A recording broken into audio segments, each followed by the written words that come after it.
Hello, everyone. Welcome back to today's story. In this episode, Diep suddenly experiences sharp stomach pain, sending James into a whirlwind of worry. Fearing for her health and the baby's safety, he rushes her to the clinic to find out what's really happening. What unfolds next is a journey through fear, love, and deep reassurance. A story about faith, care, and the strength that binds two hearts together. Stay until the end to feel how James and Diep rediscover hope after uncertainty. And don't forget to subscribe to help us reach 10,000 subscribers. Your support means the world to us. Morning light seeps gently through the curtains, tracing soft golden lines across the wooden floor. The air feels still, too still, until a faint sound breaks it. Diep's quiet groan from the edge of the bed. James immediately turns, concern tightening his features. "What's wrong, Diep?" he asks, his voice calm but laced with worry.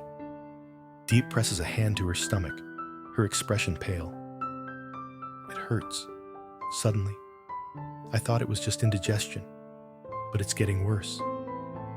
James's heart skips. He quickly reaches for her arm, helping her sit up. "We're not taking chances. I'm taking you to the clinic." Diep shakes her head gently. "Maybe it's nothing serious. I don't want to bother anyone." But James's tone leaves no room for argument. "No, Diep. We're going. Right now." He grabs her coat, helping her slip into it as the morning sun grows brighter, flooding the room. There's a flicker of fear behind his calm. Fear that something might be wrong, something he can't fix. The drive to the clinic feels longer than usual. The streets buzz with early traffic, but inside the car, silence dominates. Diep leans back, her hand resting lightly over her stomach, breathing slow and shallow. James glances at her between turns, trying to mask his anxiety. Finally, Diep whispers, "James, do you think something might have happened to the baby?" James's grip on the wheel tightens. The thought cuts through him. "Let's not assume anything," he says softly. "The doctor will tell us what's going on. Just hold on a little longer." She nods, but her face remains drawn, lips pressed tight. They pull up to the small clinic, white walls gleaming under the sun. James rushes out, circling to open her door. The faint antiseptic smell inside the clinic hits them as soon as they walk in. Nurses move quickly, guiding Diep to a seat while James checks her in. His heart thuds with every tick of the clock. When the doctor finally calls them in, James follows Diep into the room, staying by her side. The doctor, a woman in her 40s with kind eyes, greets them calmly. "Please lie down, Ms. Diep. We'll take a look."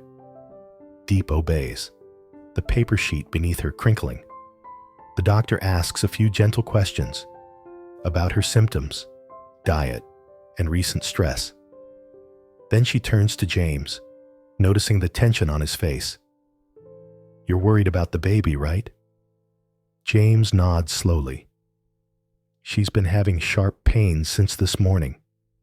I just want to make sure everything's fine." The doctor smiles reassuringly. "We'll find out soon." The room falls quiet except for the faint hum of the ultrasound machine. The rhythmic whoosh fills the air, both soothing and terrifying. James's hand reaches for Diep's, instinctively, protectively, and she grips it back. The screen flickers with gray waves, shadows shifting like clouds. The doctor's eyes move carefully, scanning.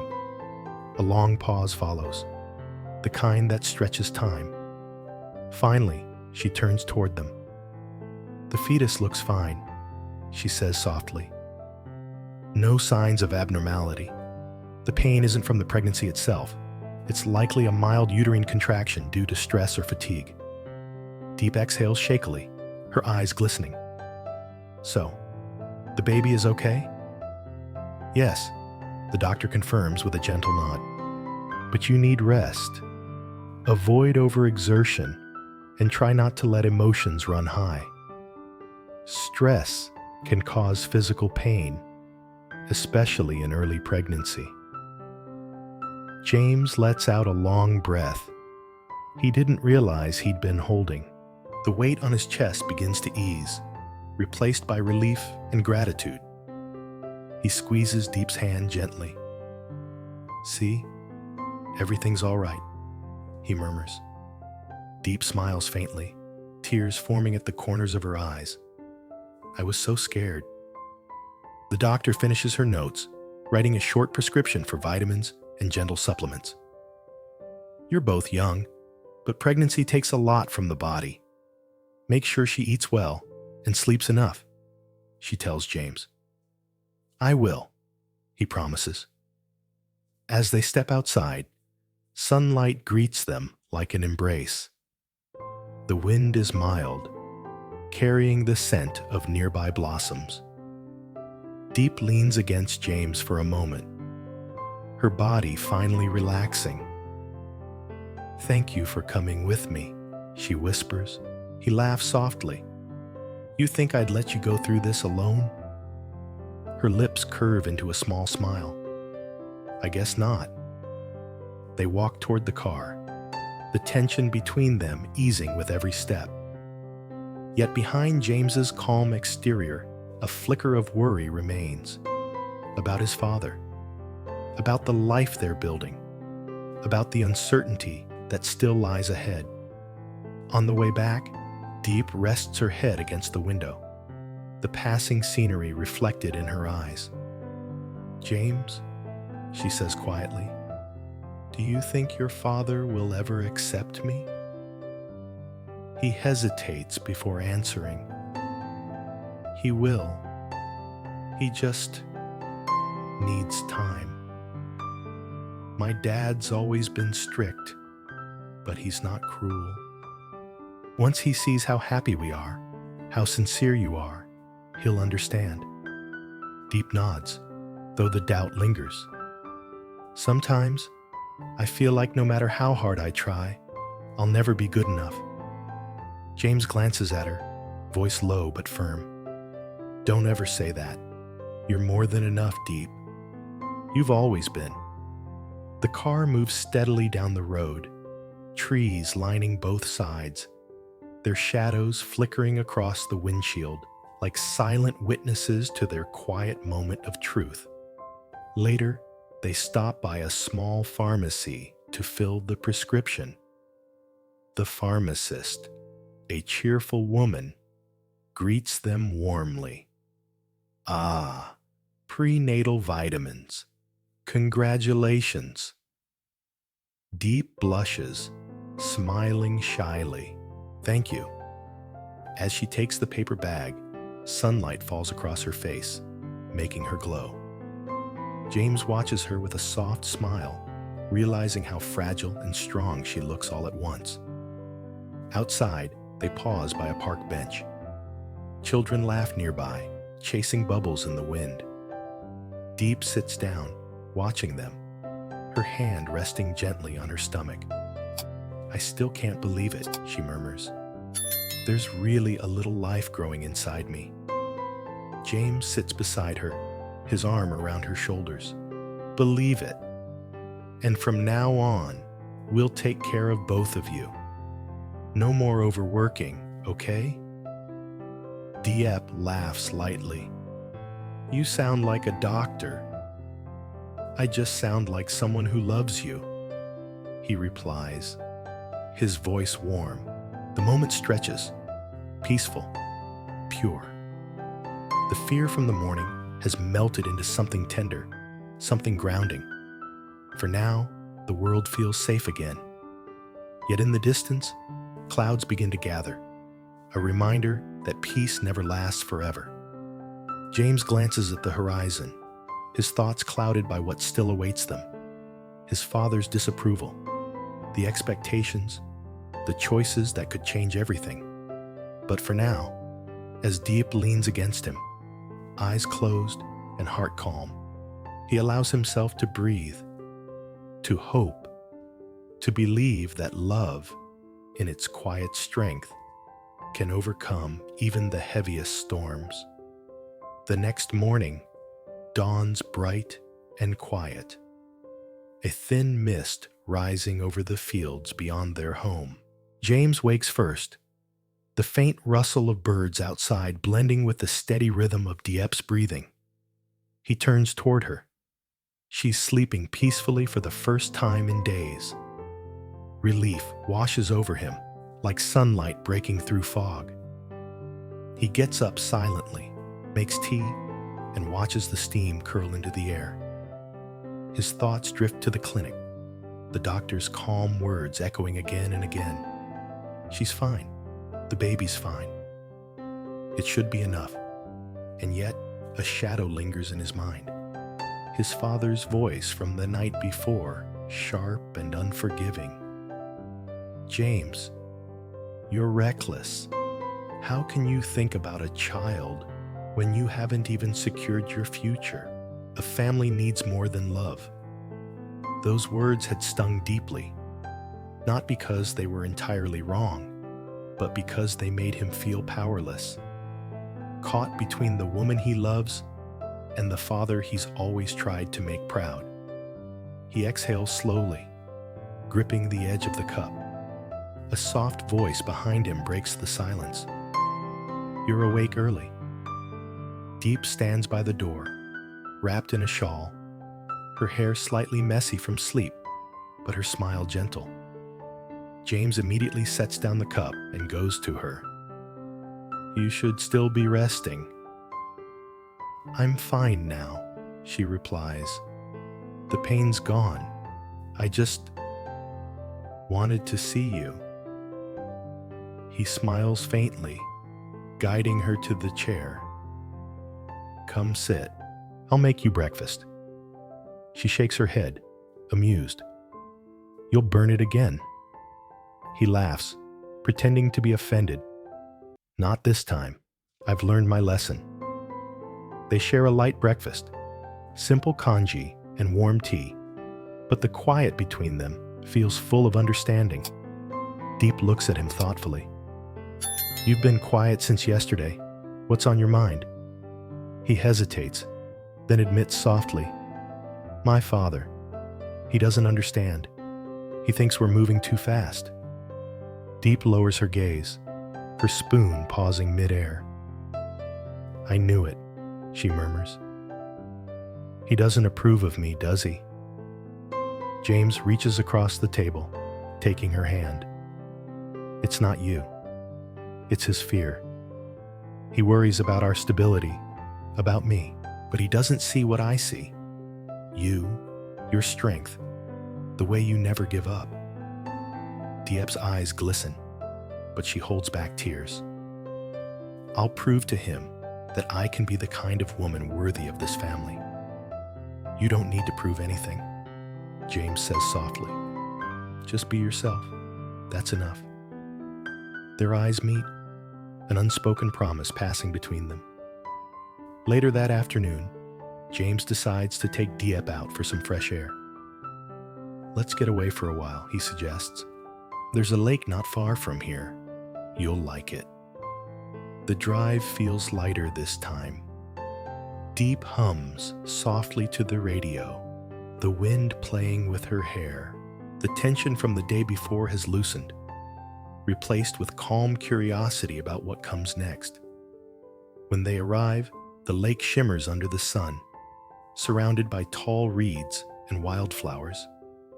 Diep steps out, taking in the view, her eyes wide with quiet wonder. It's beautiful, she breathes. James smiles, watching her from behind. You always say that every time we're near water. Because it feels peaceful, she replies, like everything slows down. They spread out a blanket beneath a willow tree. James unpacks a small picnic basket. Bread, fruit, a few bottles of water. Diep teases him. You prepared all this yourself? Of course, he says proudly. I'm a man of many talents. Like burning kanji? She laughs, her voice ringing out over the lake. He chuckles. Hey, that was one time. For a while, they sit in silence, enjoying the warmth and the sound of rippling water. Diep picks up a pebble and tosses it across the surface, watching the ripples spread. James, she says suddenly, if your father never accepts me, will you regret choosing me? The question hangs in the air like a fragile thread. James turns to her, his expression firm. Never. You and the baby are my family now. Everything else, status, approval, pride, it all fades compared to that. Diep's eyes fill with emotion. She leans against his shoulder, whispering, You always say the right thing. He smiles faintly. Maybe because I mean it. The afternoon drifts into golden light. They walk along the water's edge, hand in hand, talking about baby names and the future. Small dreams that make the world feel brighter. But as the sun begins to dip, Diep suddenly slows down, one hand pressing gently against her stomach again. James instantly turns to her, panic flashing across his face. Is it hurting again? She shakes her head quickly. No, not really. Just a little dizzy. Maybe from walking too much. Sit down. He insists, guiding her back to the blanket. He hands her water and kneels beside her, worry written all over his face. I'm okay, she assures him, catching his hand. Don't worry so much. I think the doctor's right. It's just fatigue. He stays still for a moment, then exhales, trying to calm himself. I know, but every time you wince, my heart stops for a second. Her smile softens. You're going to be such a protective father. Maybe, he admits, but only because you and the baby mean everything to me. The light shifts as the sun begins to set, painting the sky with streaks of orange and rose. The lake mirrors the colors like molten glass. Diep leans back against him, feeling the rhythm of his heartbeat steady beneath her cheek. For the first time in days, she feels completely safe. As the evening breeze stirs, James wraps his arm around her shoulders. Promise me something, he says quietly. What is it? Whatever happens, whatever my father says, whatever storms come, you'll trust me. We'll face everything together. Diep closes her eyes, whispering, I promise. Their hands intertwine again, the same way they did in that cold, sterile clinic room. This time warmer, stronger, rooted in shared resolve. Night falls slowly. The stars begin to appear one by one, glittering faintly over the water. They pack up their things and head home. But the memory of that moment, the peace, the promise, stays with them like a quiet song.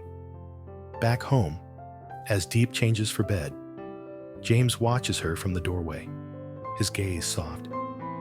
You should rest early, he says. She nods, sitting on the bed, her hand, once again, resting on her stomach. You know, she says thoughtfully, when the doctor said everything was fine, I felt like I'd been given a second chance to slow down, to take care of myself. to be grateful. James walks over and kneels before her, resting his head lightly on her lap. "Then let's take that chance together," he says softly. Diep runs her fingers through his hair, smiling. Together. The house falls into gentle quiet again. Outside, the crickets sing, and the wind rustles through the trees. Inside, warmth replaces the fear that once filled their hearts. And as the night deepens, James closes his eyes, silently thanking whatever force guided them through the storm. For now, they have peace, and that's enough. But beyond that calm, life continues to move forward, carrying with it new challenges, new hopes, and the quiet certainty that love, when held tightly and honestly, can weather even the fiercest winds.